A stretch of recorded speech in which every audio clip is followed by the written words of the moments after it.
somebody who's here for the first time. He came with Perry. Yes.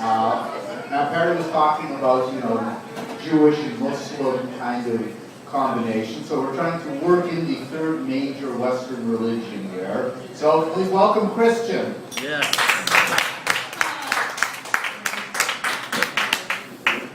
Thank you.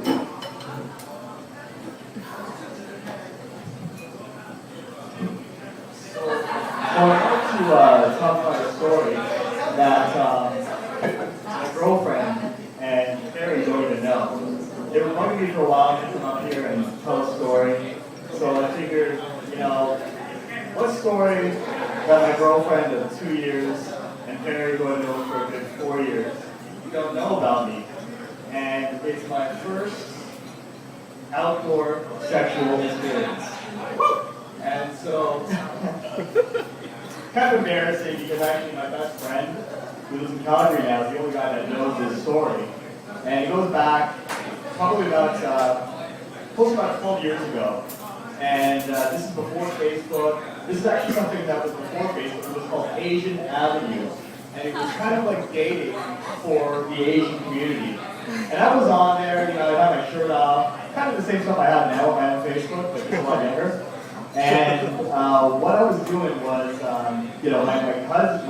my cousin, she had a picture with her and like 4 other girls in the picture, and doing like the whole typical Asian thing, like the peace sign.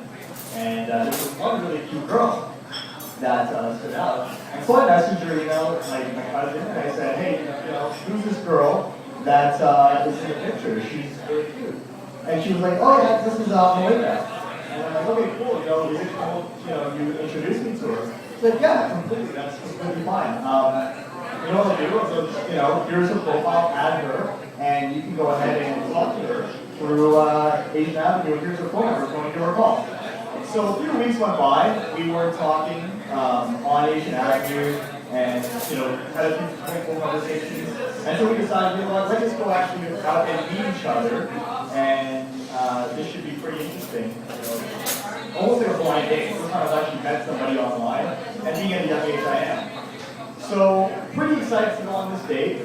I go up to her place. She's at Domino's and Shepherd's area. And when I pull up to her place, I noticed there was a ramp on the by the house. So that was kind of odd. There's a ramp. And so I walk up the stairs and ring the doorbell. Her dad answers. This is the first date that I've had with this girl, and her dad answers. Kind of nervous about the whole thing. He's like, hey, how are you? And I'm like, good. I'm here to see Melinda. He's like, yeah, she's coming down. And she comes down, but I notice on the stairwell, which is facing the front door, there's a little trolley. And I see her coming down in a wheelchair, through the trolley. And I didn't know this is my first date with a girl. And she's coming down in a wheelchair. And I was completely caught off guard. Being the nice guy that I was like, you know what? I'm going to make the best of it. She was a great girl on the internet, a great girl talking on the phone, and had a really beautiful face anyway. So I was interested, I was going to give it a shot.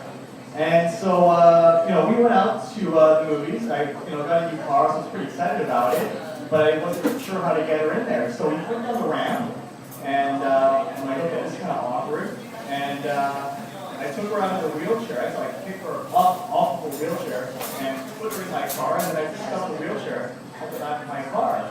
And I was, kind of weird about the whole thing, but nonetheless, I tried to play it off like it was completely normal, the whole incident.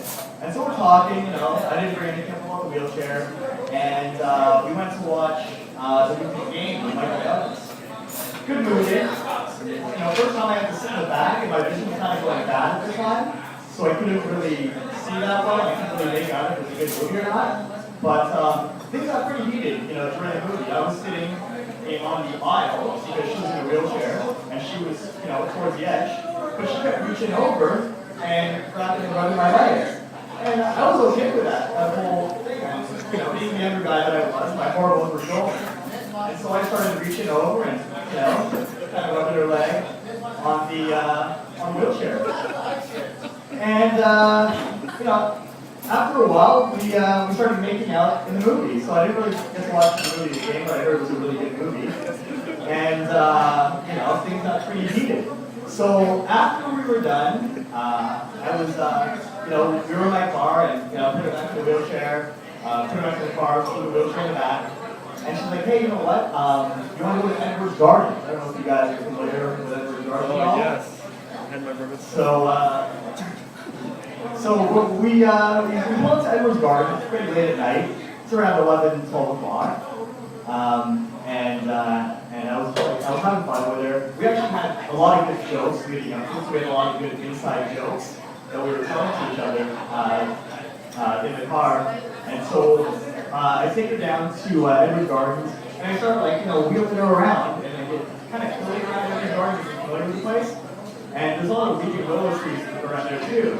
So I wheel her around, and then I give her kind of a poppy wheelie, and then the thing almost falls, and then she starts giggling, and then it's like, we gotta stop this or whatever. And she's like, okay, blah blah blah, let's go pull over to the tree. And I'm like, all right, cool. And she's like, listen, I want you to come over here and I want to tell you something, and we start making out again. Sorry about that.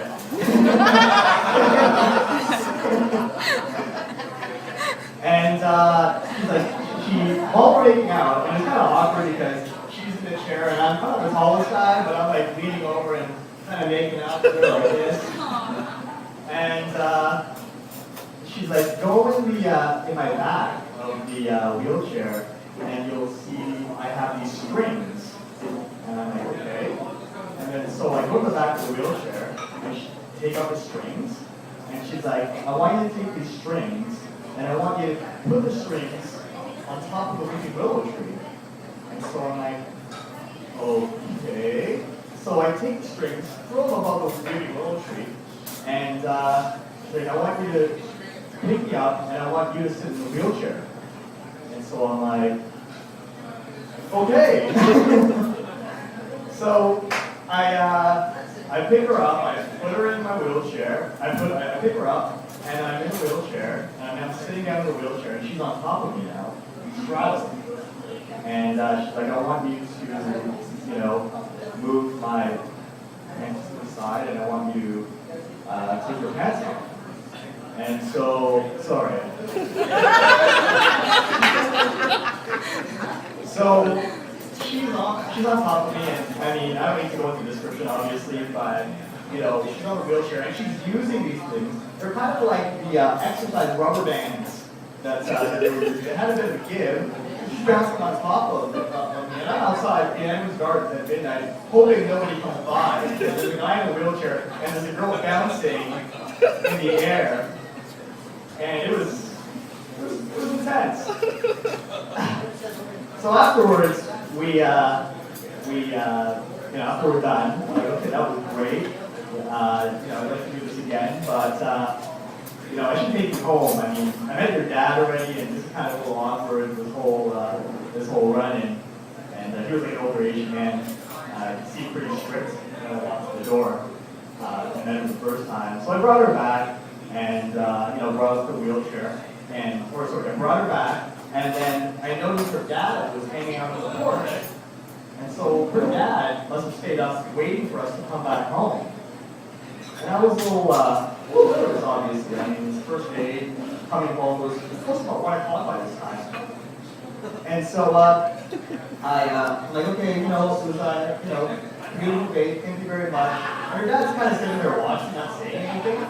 And, I give her a kiss on the cheek, and I say goodnight, and then she kind of wheels herself in to the house. And so I'm like, okay, goodbye, sir. It's very nice meeting you. He's like, did you have a good time? And I said, yeah, I had a great time with your daughter. She's such a great girl. And then he goes and extends his hand, and shake his hand, and then I feel like a $20 bill. I noticed, there's money, and he gave me a $20 bill. And I'm like, yeah, sir, listen, I know your daughter, I think she's a beautiful girl. I can't take this money. And he's like, no, I insist you take this money. You you got gas money, you went to watch the movies, I'm sure you paid for that. And I said, no, honestly, I had a great time, she's a great girl. And he said, and he gave me the money, and he's like, he pulled me in really close, and he said, listen, just take the money, because most of the guys just leave her on the tree. April Fools!